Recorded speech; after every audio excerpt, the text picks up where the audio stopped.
Welcome to the Ad Nauseam podcast, where classical gourmands everywhere can finally get their fill. Join us for a delectable discussion of Greco-Roman civilization stretching from the Minoans and Mycenaeans through the Renaissance and right down to the present. And now, ladies and gentlemen, here are your hosts, Dr. David Noe and Dr. Jeff Winkle. Good afternoon, listeners, and welcome to episode 9 of the Ad Nauseam podcast. As always, my name is David Noe, and I'm here with my co-host, Jeff Winkle. How are you, Jeff? Doing great. Good to be here. Excellent. So before we get started today, we want to give a shout out to a loyal listener, Mr. Ben Peterson, who's listening to us from the wilds of Texas. Oh, thank you, Ben. Yes, he's Excellent. A devoted listener. We also want to set up this week's episode and tease next week. So, Jeff, what are we talking about today? This week, we're getting Brueghel. Brueghel. Full-on Brueghel. All right. Yes, so we're talking about Pieter Brueghel, who was a Flemish painter in the 16th century. Okay, 1550s, he kind of hit his stride? That's kind of the sense I get. All right. And I would say he's arguably most famous for this painting we're going to talk about today. Yes, entitled Landscape with the Fall of Icarus. Right, a name of a painting that I think Brueghel likely didn't give him it himself. One of the many mysterious things about the painting, but that's how it's known today. Right. Well, let's not go too deep, because we got to do some more that's right. I was housekeeping. Getting too excited, yes. Yes, I understand. Right.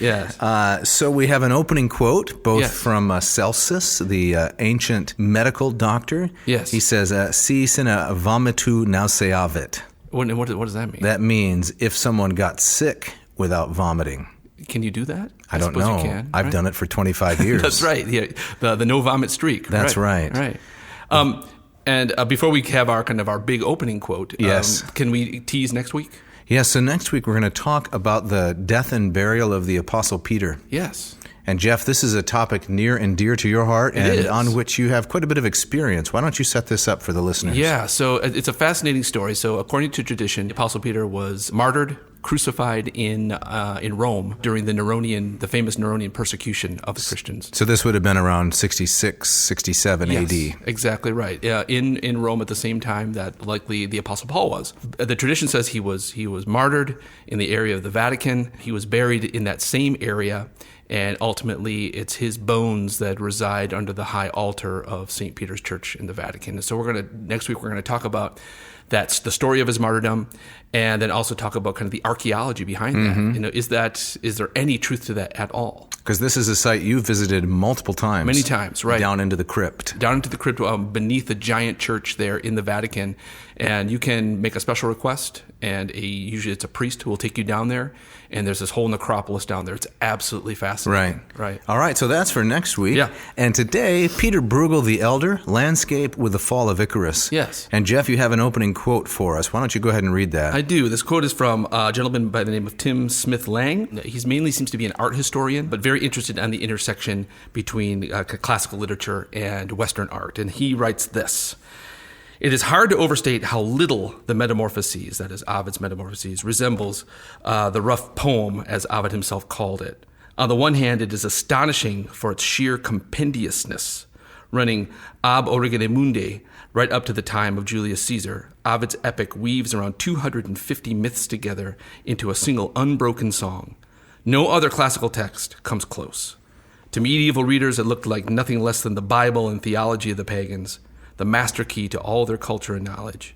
And in ways that prove vital for artists, the Metamorphoses' compendiousness encouraged scholars and translators from the 12th century onwards to create a gamut of Ovidian epitomes and expansions, from the vast Ovid Moralise, adding tales and morals to make a translation some 12 times longer than the original, to the cribbing guides and emblem books designed to fit into the 16th century pockets. The Metamorphoses was available through a wider range of surrogates than any book except the Bible." Oh, that's impressive. It is. So we said on an earlier episode, we made this claim that the influence of Homer's epics on the Greeks was similar to the way that the Bible has influenced Western culture since the time of its composition. So this is a similar claim that Mr. Smith Lang makes here, but that Ovid has had more influence on the art and culture of the West than any other author since that time. That's right. And that kind of dovetails, I think we were talking in the previous episode about how if you are generally familiar with a version of a Greek or Roman myth, chances are the version that you're familiar with is Ovid's. Absolutely. Yeah, casts a huge shadow. So nice job dropping some French in there. Yeah, Wow. I probably botched it. It was very compendious. Yes, yes, two uses of the word compendiousness. Yeah. In there is a word I don't think I've ever used. It must break some law. Yes. Speaking of breaking laws, Yes. this episode is airing, isn't it? On a particularly interesting day in American culture and politics. It is. No, this episode will drop on November 3rd of this year. Wow. And that is Election Day. That's right. Yeah. A lot of people are very exercised about this. Are we doing anything special here in the ad nauseum in the vomitorium? No, as a general rule, I think both you and I agreed upon that this would be an oasis. That's right. From political nuttery. Yes. Did you say a wasteness? I said oasis. Oasis. Yes, like the British band. Okay, Yeah. right. So we're staying away from that for We're the going to most stay away part. from that, right? Okay. Yeah. Okay. So we're calling attention to this date coming up, but we're not going to dive in both feet. Yeah, but you must have political opinions. Of course I do. We all do, right? But this seems to be not the place for it. But I mean, you too, I suppose. Oh, yeah. I have some political opinions. To really understand my politics, you'd have to read all the books I've read. Okay, and we don't have time for that. We don't have time. You've read a few, I've heard. A couple. So let's get on then to Ovid and Western art here. Yes. So there must be a couple of examples to illustrate Mr. Smith Lang's point here about Ovid being so influential. Right, exactly. So a couple that come to mind are a couple of the great Bernini statues, oh, yes, which are now in the Villa Borghese. That's right. In Rome. Right off the, you got to take a metro out there, right? You do. take the metro out, you get out, you walk. Right, it's kind of this big park. Oh, it's gorgeous. It's wonderful, right? You walk about a quarter of a mile, if memory serves. Exactly. And emerge into this open field. Sometimes there's a little carnival going on there, right, with these little kiddie rides and concession and That's so right, forth. Exactly. It's magical. But don't try to go there without a ticket. No, you get a time slot. It's not like general entry. No. It's like my trip to the Secretary of State's office this morning, to be honest, except the interior is so much better. So you're saying that visiting the Borghese is I'm just not saying, far from the DMV? I got a ticket. I scheduled an appointment. Yes. Mrs. Noe got me in line at the Secretary of State's office. Yeah. While there, I thought only classical thoughts, I'll tell you. Of course, as you usually do. But like the Villa Borghese, you can't just show up. It's not like the Colosseum where you can queue up, right? Right. No, you have to have a ticket. And once when I was there not too long ago, some students were devastated because we hadn't called ahead. Oh, man. Right. Angry mob here for the Villa Borghese. Yeah. Do you have an appointment? No, we don't. Right. So in peak times, it doesn't make for the best viewing experience. You're kind of hustled through. But once you get in there, it's just man, gorgeous. It's incredible. The highest concentration of beautiful art, I would say, per square meter in Europe. More than the Uffizi, really. Absolutely. Because the Uffizi is gorgeous, but it's huge. much larger. It's huge, right. Right. The Borghese... so there's some filler in the Uffizi? I didn't say that. The Borghese is just stuffed to the gills. It's true. And the two pieces that we're mentioning quickly here are the Apollo and Daphne of Bernini. Unbelievable. Yeah. I might say that's my favorite work of Bernini's I think most people call him post-Renaissance. Yeah, Baroque. Baroque, right. Yeah, he put his stamp on Rome everywhere. Absolutely, yes. But perhaps one of my favorite works of art of all time. It's unbelievable. Yeah, that and the Rape of Persephone. Yes. So Pluto and Persephone. Yep. So we have to devote a couple of episodes just to that. Oh, definitely. But the point we're trying to make, despite our digression, Jeff.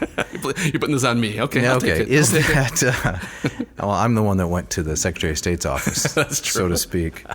Some days we don't let the line move at all. That's right. We call those Tuesdays. That's right.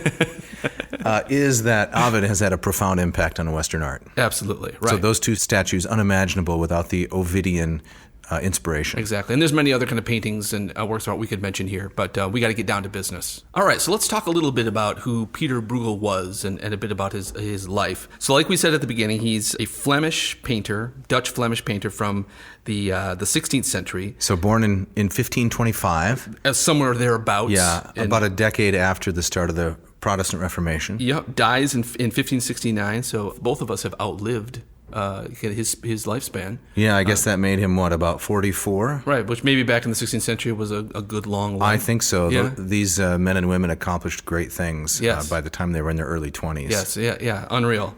But part of this, what's called kind of the Dutch Flemish or Northern Renaissance. Again, I'm not an art historian, and neither are you. But my sense is that Brueghel's he's not like the first name that comes to mind when you're talking about the Northern Renaissance. No, I would say he's rather obscure. Obscure, more like a Jan van Eyck would be more someone who people would more readily associate with this period. So he's not that well known, and I think if you look at the bulk of his work, it's he was known for pastoral scenes. Jeff, what's a pastoral scene? Pastoral scene is a landscape. Okay. Fields, mountains, hills, just peasant life is what Brueghel was most famous for. So no particular action, not a scene of war, a romance, domestic, something inside the house. Daily rural life. Okay. Right.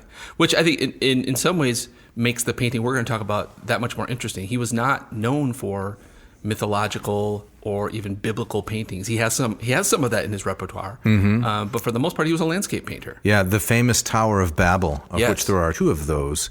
And we'll throw all of this up on the show notes. A new part of the Ad Nauseam website called What's on the Menu. That's the show notes. So we're going to put that up there, and you can find links to some of these. And in fact, as we discuss today's painting, Landscape with the Fall of Icarus, you really have to see it. Yes. Before you listen to the whole podcast. You might want to pause now and go make sure you have some view of it in mind. That's right. So it's hard to simply just talk about a painting, right? So if you're able, have it right in front of you as you listen. Yeah. Mainly landscape scenes. He dipped his toes into biblical subject matter, mythological subject matter, just a handful of times. He seems to have had maybe some fascination with the Icarus myth. There's an etching in which he also does a version of the Icarus myth. Another engraving where he details the myth of Phaethon, which is very similar to the Icarus myth. The young man who disobeys his father, takes the reign of the chariot of the sun, and madness ensues. Sometimes it's called the deadly wish motif. Yes, exactly. Be careful what you wish for. Now, there's no particular wish in Daedalus and Icarus, but it's the same idea of innovating on nature and having disastrous consequences. Yes, it's a shade of hubris. Right. So before we get right to the painting itself, there's one other really fascinating painting that I came across as I was doing my prep for this episode. I know what you want to talk about. You know which one I want to talk about? Yeah, that's right, yeah. It's 2 lean men eating a fat man. Yes. It is an incredible painting. Right. It's exactly as you describe it. There's no metaphor there. It's a fat guy getting eaten. Right. So this was a painting from 1559. I believe it is in Copenhagen right now. And on the left-hand side, you can see a fat man. Yes. And there are 2 lean men taking a bite out of his cheek. One has fully engaged with the cheek flesh, and the other is looking on longingly. At the cheek flesh. Yes, it's grotesque. It's bizarre. It provides a good point of contrast between what Pieter Brueghel is doing and the Italian Renaissance painters. Yes, absolutely. You find a lot more of that kind of the weird, just kind of the oddities and the grotesque in the North as opposed to the Italian Renaissance paintings, right? So yeah, you look at paintings by Botticelli. He's the one that comes to mind first, but there are so many others, Raphael and the other greats. The characters in their landscapes look like gods and goddesses, angels. They have diaphanous clothing, perfectly symmetrical faces. They're tall, graceful. Right. Your average Ad Nauseam listener, basically. Exactly right. Yeah. But in Pieter Brueghel the Elder, the landscape is just clogged with peasants. Yeah, just people, just everyday people. People on the street, people that as you knew them in your down the lane, the next farm over. There's not an idealized kind of godlike quality to these people at all. Right. Their clothing is drab. Their hair is not kempt. Their faces are simple and plain.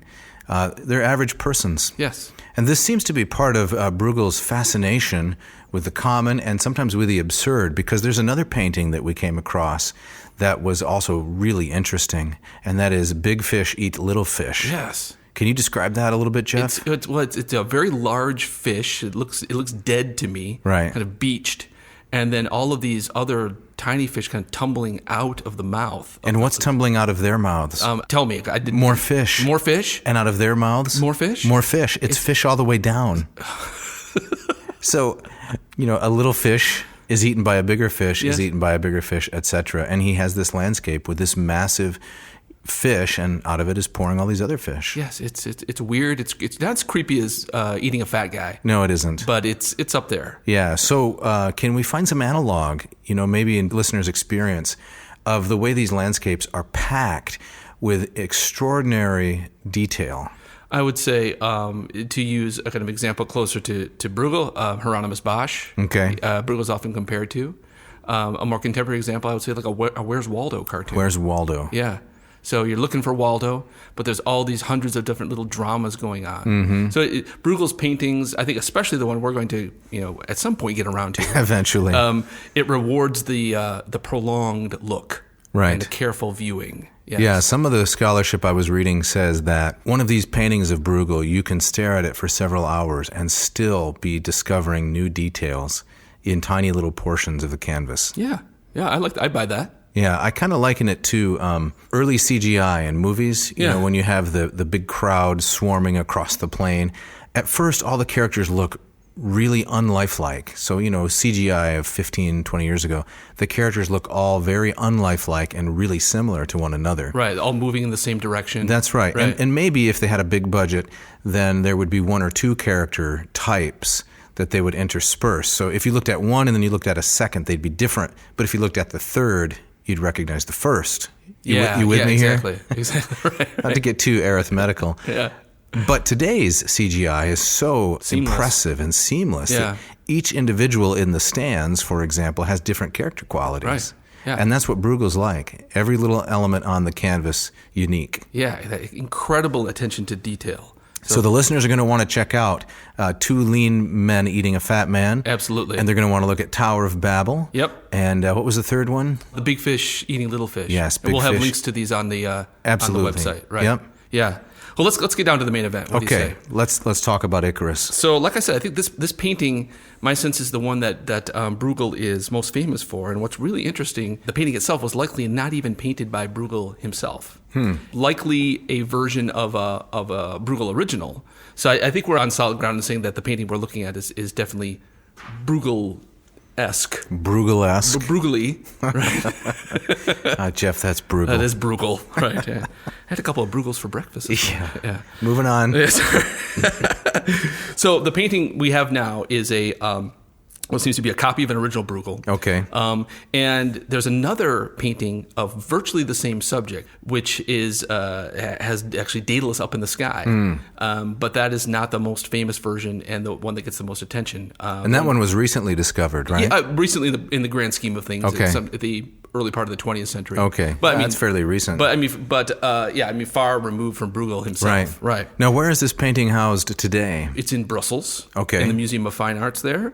I've never been to Belgium. Have you? I have not been to Brussels. Right. But I would say that Brueghel is I think we call him the third most famous Belgian export. Okay. Yes, after the waffle, of course. Oh, right. Yes, and Claude VanDamme. VanDamme. Are you familiar with Muscles from Brussels, his nickname? right? Exactly, the Muscles from Brussels, right? Mm-hmm. So Brueghel's right up there, top three. Okay. Top three Belgian. You're not being a little facetious, are you? No, I'm not. Okay. No. The painting, right? And I think what makes it so interesting from a classical point of view is that it's clearly a response to Ovid. It's clear that Brueghel knows his Ovid in the way that he lays out the painting and tells the story there. Right, I agree with that absolutely. So this is from Metamorphoses, Book 8. Yes. Is where Ovid tells the story of Daedalus and Icarus. A famous story. Yep. I'm guessing a lot of you out there listening know the story. Right. And you probably know Ovid's version. That's right. So Daedalus was the famous craftsman.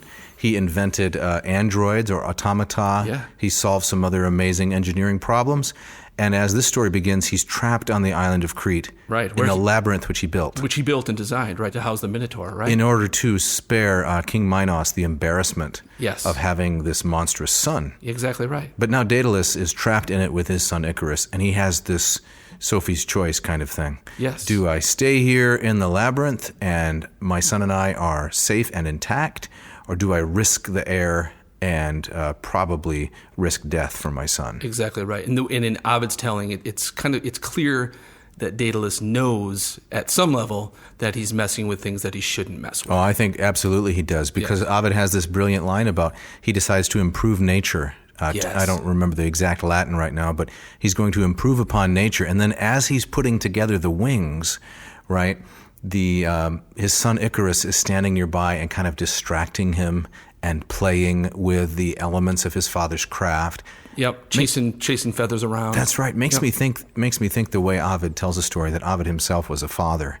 Because if you've ever tried, to work on some project with a very young child, you want them there, honestly. You want them to learn, you enjoy their company, but they're really not helping a lot. No, exactly right. And you eventually throw the tools down and walk away in frustration. Yeah, well, I'm not going to win Father of the Year, let's say that. But that's what Daedalus does, and then so they take off, right? They're flying through the sky. Initially, it's very, very successful. Right. And then everybody knows the story. Right. His father's given him, he told him, don't fly too high. He also tells him, don't fly too low, too. Don't fly too low. People miss that part. Pick the middle course. Pick the middle course. Like the, Stoic or Aristotelian moderation. Exactly. Stick to the middle course. Right. But of course, Icarus doesn't listen. Nope. Because he's a headstrong young man. And flying's fun. It is. Yeah. So I'm told. And so he goes up near the sun. The heat of the sun melts the wax wings. He plummets to his death. Exactly. Right. But while they're still up in the air, Ovid has these lines. Will you read a bit of the Latin for us, Dave? Yeah, I'll read a couple lines. So we have here line 217 from Book 8. Hos aliquis tremula dum cap dat harundina pisces, aut pastor bacolos ti va ven nixus arator, vidit et obstipivit qui quae thera carpere possent. Credidit esse Deos. Yes. Stop in the middle of the line there. Those last three words, credidit esse Deos. Right. Let me read A.S. Klein's translation. Klein's coming through for us again. Yes. Yeah, you got find him online. Free, great translation. He translates, some angler catching fish with a quivering rod, or a shepherd leaning on his crook, or a plowman resting on the handles of his plow saw them, perhaps, and stood there amazed, believing them to be gods, able to travel the sky. Yes. Yeah. All three of those characters are in the painting. That's right. Yeah. First of all, the angler, the fisherman. Yes. Right? With his quivering rod, his tremula harundina, the shepherd on his crook, Yep. and the plowman resting on the handles of his plow. Right. They all look up, they all see him, and they all draw the same conclusion. Credidit esse Deos. He thinks that they are gods. Is this a good thing? It's not a good thing. Okay, tell us more. It's textbook hubris. Okay. Right? So we were talking about Daedalus, improving upon nature. Right. There's this idea human beings shouldn't fly. If the gods had wanted them to fly, they would have given them wings. Exactly. Exactly right. And so it's a transgression. And so to be like the gods is not a good thing. You are inviting nemesis. Right. Of course, that's exactly what happens. Yeah, the punishment comes on them. Right. But in the Ovidian version, all three of these guys, the fisherman, the shepherd, and the plowman, they stop what they're doing and their jaws drop and they're transfixed on this drama. So before we talk about the painting itself, the big event, we want to talk a little bit about our sponsor. Today's episode is sponsored by, once again, the Moss Method for Greek. Method. What is the Moss Method? Well, it's a way for anyone to learn how to read ancient Greek. Oh, wow. So this is a program I've put together. There are 40 lessons per module. It's designed for those who are homeschoolers. Maybe they're, 14, 15 years old and they've done a little bit of Latin. They want a great challenge. They want to study some Greek. It's designed for those who are in seminary, who are entering seminary, and they want to get a real thorough and broad exposure to the Greek language. It'll teach you how to read the New Testament also. So it appeals to all ages and levels of experience. Absolutely. I like to say I can take you from neophyte to erudite in a very short amount of time. I like that. That rhymes. Thank you. Yeah. And perhaps the most interesting aspect is that there are a number of retirees, people in their 50s, 60s, 70s, who are studying Greek with me this way. That's fantastic. Yeah, they really enjoy it because, after all, Greek is beautiful. It's a lovely language. Fabulous. But I have to ask, how much? How much? How much? $299. Okay. And that gets you 40 lessons, 6 quizzes, 2 exams, and a partridge in a pear tree. Wow, man. No, seriously. In time for the holidays? Yeah. It gets you extended access to my expertise. So I'm interacting with students all the time, responding to emails, Zoom calls, things like this. This is a way that you can really get a good foot into the door of learning ancient Greek. That sounds great. Where can students find more information? They need to go to www.mossmethod.com. mossmethod.com. Excellent. Check it out. We also have a big announcement. This is the pre-announcement to the announcement. All right. But because of the great interest in the podcast and our numbers, we have attracted a sponsor. Awesome. And this is a sponsor who's going to help out the podcast and make the podcast better. Right. But it also comes with a nice enticement for listeners as well. Yes. A way for them to access some of the things we're talking about. Exactly right. That's fantastic. I can't wait. Yep. Stay tuned. All right, so Jeff, let's get back to it then, and we're going to look now at the painting itself. Yes. And see how it is that Brueghel copies some of the elements of Ovid's tale and then takes it in some strange ways as well. Exactly right. So the first thing that, at least the first thing that I noticed in looking at the painting with the Ovid's version in mind is that you recognize that the fisherman and the shepherd and the plowman are also in this scene. Correct. So that gives it the mark of authenticity. Right. This is not just any story. This is the Ovidian version. Exactly right. But even there, it'd be so easy to walk past this painting and say, "Oh, another Brueghel-y landscape." Right. There's a nice sea scene. There's a cliff. There's a city in the distance. He's Bruegheled it up pretty nicely. It's full on Bruegheled. But the only thing that really lets you know that this is the story of Icarus is if you look down in the bottom right-hand corner, where you see the flailing legs of the dying or dead Icarus after he's landed in the water. This young man who might be 9-10 years old, some artists depict him as a late adolescent, right. 16, 17. Right. Here he's just face down, submerged. He's face down. If you look really closely, you can see a hand sticking up, a blurry mess on the left there. Just two white flailing legs. Two white flailing legs, right? Yeah, and the characters in the painting, the plowman, the fisherman, and the shepherd, their attention is not directed to Icarus. Exactly right. Completely oblivious to what's happening. Whereas Ovid had them believing they were gods, here they've completely missed it. Right. And so I think that's the most kind of jarring reversal. Yeah, two of them have their backs turned to the fall of Icarus. Exactly right. The fisherman probably also in the lower right-hand corner. He's looking down at what he caught. With a red hat. You know, he's oriented in such a way in the painting that he could be looking at Icarus, but it's clear he's not. He's not. He's got his arm out. It looks like he's messing with his line or something like that. Right, so they all miss it. So I think kind of the obvious question is, why? Right. Why does Brueghel invert this like that? What's your take when you? Well, the most prominent aspect of the story is obviously the death of Icarus. That's what it's titled. The most prominent aspect of the painting and the place where the light, you might say, is revealed, the spotlight, the center of the activity is the plowman. The plowman. That's what your eye is drawn to. Exactly, because it's right in the center. If an individual did not know the story of Daedalus and Icarus, as you said, but I'll restate it in a different way, and they looked at this painting, they would think this is just a nice landscape, and Brueghel's really interested in farmers. In farmers, exactly right. So it's maybe some kind of game playing. Right. On the part of Brueghel. It's certainly one of those paintings like you were talking about that it rewards the careful viewer. Correct. The more you look at it, the more drama you get out of it. I mean, it works as a landscape. Right. It's a nice painting. It is beautiful. The colors, the teals and other kinds of greens of the sea. There's the nice ship and the full sail, and it's got a number of lovely elements. The sheep that are sprinkled across the landscape. Yes. The orientation of the farmer, the plowman, and he's got a red shirt underneath his overgarment, which nicely matches the red hat of the angler down on the right-hand side. Right. It's a beautiful painting in and of itself, even without Icarus. Exactly. And the ship that's just above Icarus, that's a great ship. It is. Right. Yeah. So one of the things that I like about art, and, I'm no art historian, as we mentioned earlier, that's the caveat, the disclaimer, but I have eyes and I can see things and think about them and so forth. So, David, what do you like about a painting? What draws your eye, your interest to a work of art?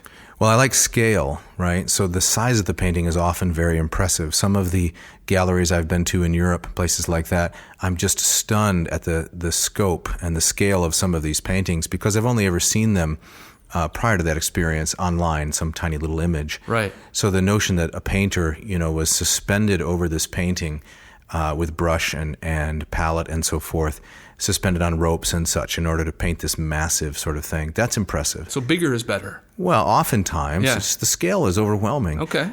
Colors, that's really interesting to me, the use of color. the composition of the painting, the kinds of things that are put together. And this is why Brueghel is interesting to me here, because as we've said, you can enjoy this painting with no knowledge of Icarus, and you might even miss his flailing legs there in the lower right-hand corner. Right, so there's these layers of meaning. Correct. Right, and the reward to the careful viewer, right? Now, this is not a huge painting. It's 29 by 44 inches. And does that take away from your enjoyment of it? A little bit. I guess Brueghel wasn't hanging over this. No. He had it on an easel somewhere. Mm-hmm. Right. Yeah. What do you like about the painting? What appeals to you? It's right along those same kinds of lines. I remember the first time my attention was drawn to this painting. I just found the kicking legs of Icarus so tragic, and the fact that he's being ignored or missed there it's sad.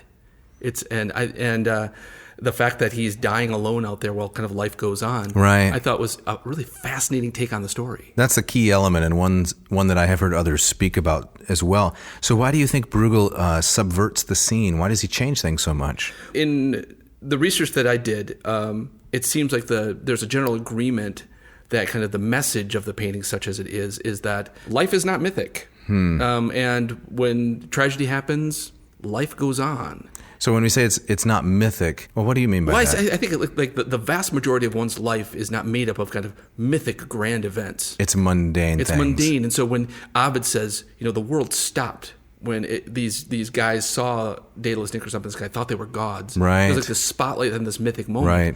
And Brueghel seems to be saying, that's not false. Life. Yeah. Well, as I And think about my life, I wake up in the morning, I get coffee and so forth. These kinds of daily, quotidian, mundane rituals, they really define your life. They do. There are some epic moments, right? You get married, birth of your first child, birth of every other child, right? But these are small events. Well, they're big events, but they're kind of small spikes on the graph. They are. Right. Yeah. Death of loved ones, change of job, change of address. These are significant moments, but they're really, really isolated and intermittent. Right.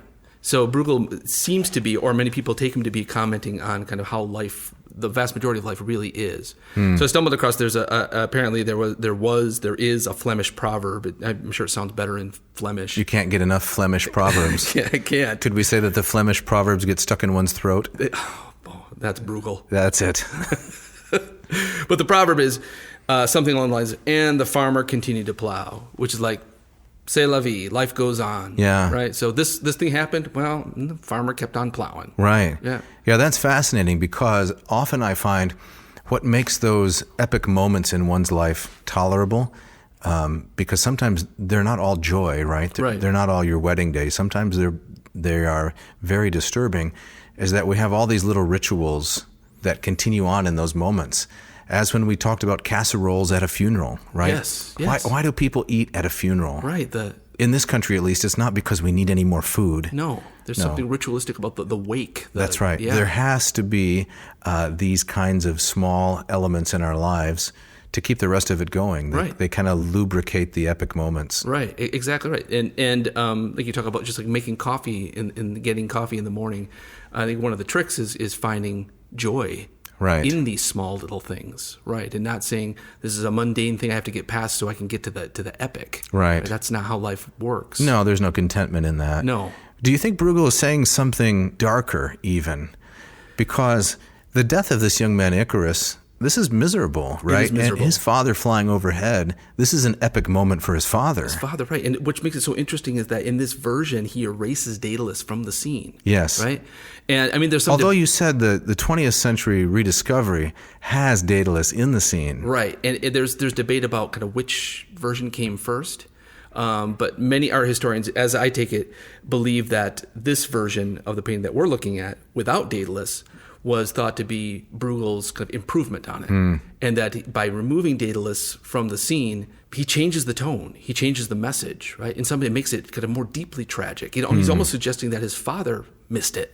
Oh, really? And his father's flying off somewhere and doesn't realize. Really? So, I mean, possibly. I think that's reading more deeply into it than what we see in the painting. But I like that. I like that darkness to it. Yeah. Do you think that this is also part of Brueghel's posture as the northern branch of the Renaissance in art, as opposed to the southern Italian Renaissance? Some of the beautiful things we've talked about. the paintings of Da Vinci and Raphael and so forth, in that he's making a statement that the mythic elements of life are not just periodic, they're not even significant. I don't know if I would go that far. Okay. But I mean, there's something to that. I wonder if geography and climate had a lot to do with this.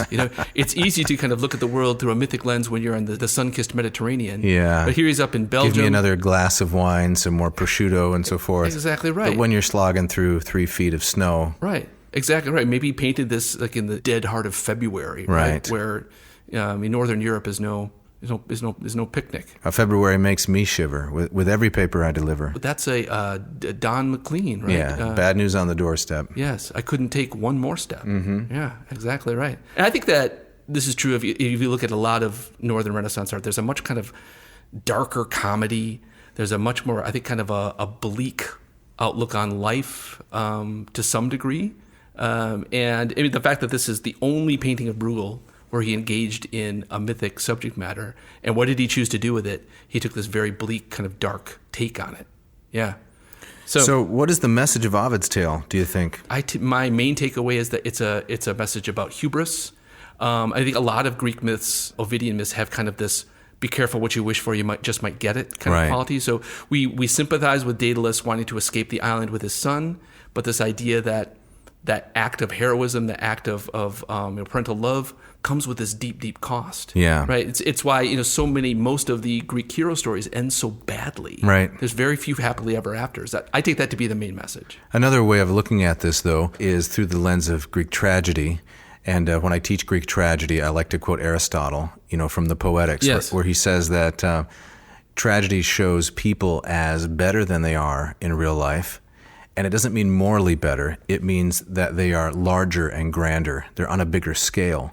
Which is why in Greek tragedy, every character is a descendant of the gods. Yes. You can't be in a tragedy unless you have a divine ancestor at some point. Comedy, on the other hand, shows people as worse than they are in real life. More low, more cruel, more vicious. All of their qualities and faults are exaggerated in some way. And so we could look at this painting as anti-tragic, right? Yeah. So we'll just let people like Icarus and Daedalus and those mythic stories, they can go their own way. But real life is centered around mundane things. Yes. Turning your back, going on in the plow. Yeah. With the plow in the furrow. Exactly right. Yeah. Are there other elements we should talk about in the painting? I think so. I mean, there's some interesting things here that are in the painting that aren't necessarily Ovidian, things that Brueghel adds in.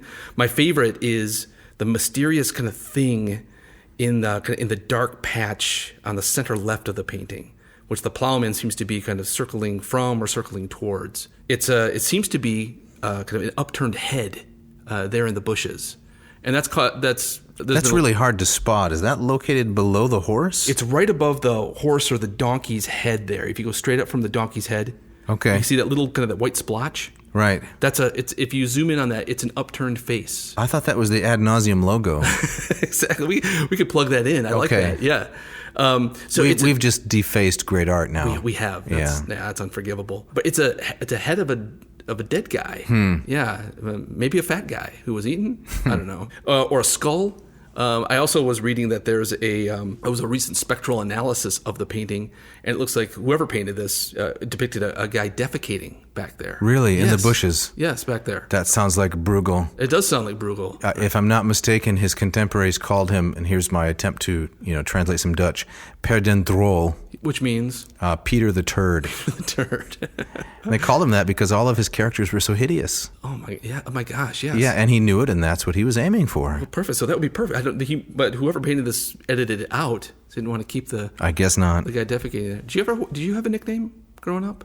I'm sorry? Did you have a nickname growing up? I had many, but we're not going to talk about them on the air. You're not going to tell me kind of No. Okay. I thought that'd be a good place. That's for episode 29. 29. Okay, I'll make a note of that. All right. So the question: what does that mean? What's the creepy head doing back there? Is it again? It just adds to kind of another tragic layer. Is it a memento mori?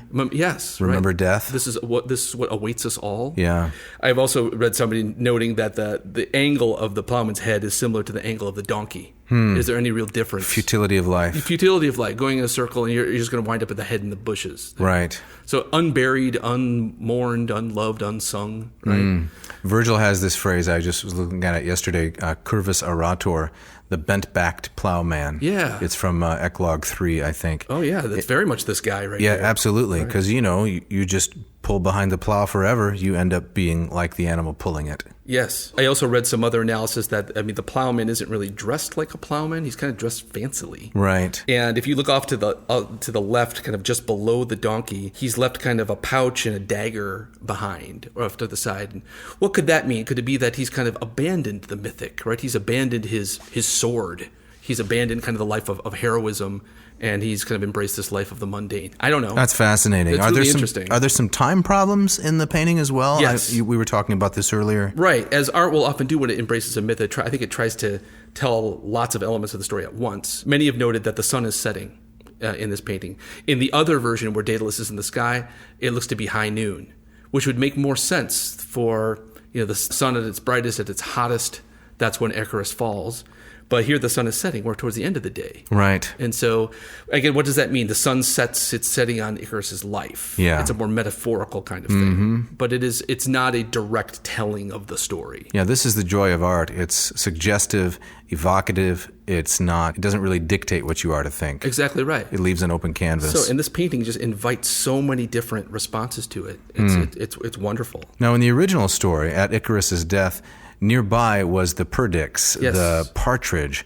So this character was a first cousin of Icarus, the nephew of Daedalus. That's right. If I'm not mistaken. The inventor of the saw.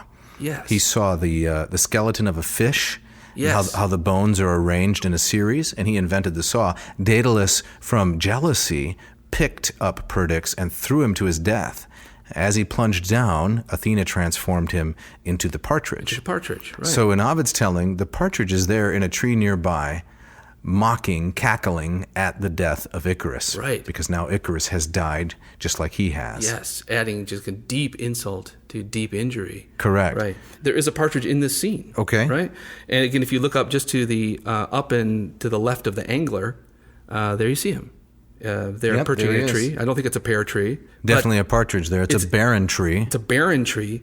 And, it's hard to tell that, the partridge seems to be interested in the same thing that the angler's interested in. Are you expert at reading partridge emotions? I minored in it. Yeah, did you? You're part of the partridge family, you might say. Exactly right. I drove around in a bus and playing crappy music. And it's hard to tell what the bird's looking at, but he also seems to be kind of missing the scene. Yeah. So I don't know what to make of that. No. I think it's a clear nod towards Ovid again. Brueghel's kind of showing off his knowledge to some degree, but the partridge is not doing what it does in the story. So I hear we have a kind of a closing quote or not our gustatory parting shot. You'll have to stand yet. by for that. Soon. But we have something from W.H. Auden, his poem. Yeah. Can you read us a little bit of that? Because I think it's quite insightful for understanding this painting. Sure, right. So Auden wrote this poem. It purported to be kind of a response to his visit to this museum where he saw the painting. And I'll read the lines that have to do with the painting. This was from 1938, is that right? 1938, It's got yes. another French title, Jeff. Musée des Beaux-Arts. Very nice. And the last few lines here. In Brueghel's Icarus, for instance, how everything turns away quite leisurely from the disaster. The plowman may have heard the splash, the forsaken cry, but for him, it was not an important failure. The sun shone, as it had to, on the white legs disappearing into the green water in the expensive, delicate ship that must have seen something amazing, a boy falling out of the sky, had somewhere to get to, and sailed calmly on. Oh, that's really powerful. It's wonderful. Had somewhere to get to and sailed calmly on. Right, so firmly in the camp of missing the tragic. Ignoring the mythic. The farmer continues to plow. Yeah, Right. why this is so resonant with my own experience is we live in a time, not to get too philosophical, but we are just overwhelmed with current events. There's Yeah. just so much stuff all the So time. much noise. Right. How can Yeah. you possibly keep up with it? Well, Right. you can't. Right. And so like the fall of Icarus, I want to feel bad about the tremendous amount of suffering and disorder and injustice in the world. But at some point, it's too much for one person to digest. Right, you get that kind of that tragedy fatigue. That's right. Right. I think that fits really nicely with kind of what this painting is trying to say. Yeah. All right, well, that just about wraps up this episode. We want to remind listeners, please send us your thoughts and comments, your suggestions, as some have done. Write to jeff@adnauseam.com. Don't forget there's a V in there. Or dave@adnauseam.com. And Jeff, you got us our gustatory parting shot to take us out. Is that right? I do. I have a context-free quote from George Bernard Shaw, who once wrote or said, "The thought of 2,000 people crunching celery at the same time horrified me." Great stuff. Yeah, thanks for listening. Thanks for listening.